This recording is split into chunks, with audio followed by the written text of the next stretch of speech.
Bureau chief Ejaz Ahmad Tahir रवाना। आज मक्का मुकर्रमा में पहला बैनुल अक़वामी एयरपोर्ट बनाने की मंजूरी। सऊदी अरब की हुकूमत ने मक्का मुकर्रमा में एक जदीद बैनुल अक़वामी एयरपोर्ट बनाने के मंसूबे की उसूली मंजूरी दे दी है, जो कि हुज्जाज और उम्रा ज़ायरीन की सहूलत के लिए एक तारीखी कदम करार दिया जा रहा है। मक्का मुकर्रमा के लिए एक वर्ल्ड क्लास आलमी मयार का एयरपोर्ट बनाने की मनसूबाबंदी मुकम्मल कर ली गई है।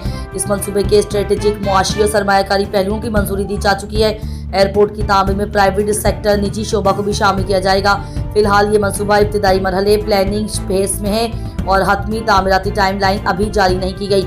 हुज्जाज और ज़ायरीन के लिए बड़ी सहूलत। उस वक्त दुनिया भर से आने वाले हुज्जाज व मोतमरीन को जद्दा किंग अब्दुल अजीज एयरपोर्ट के जरिए आना पड़ता है, जो मक्का मुकर्रमा से तकरीबन 80-90 किलोमीटर दूर है।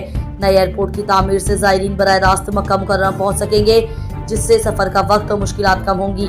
दीगर तरक्याती मंसूबे एयरपोर्ट के साथ साथ मक्का में मेट्रो सिस्टम का मंसूबा भी ज़ेर गौर है, ताकि शहर के अंदर आमदो रफ्त आसान हो सके।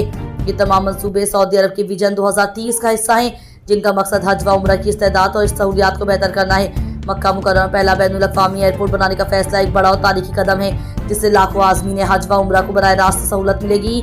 ताहम ये मंसूबा भी इब्तिदाई मराहल में है और मुकम्मल होने में वक्त दरकार होगा।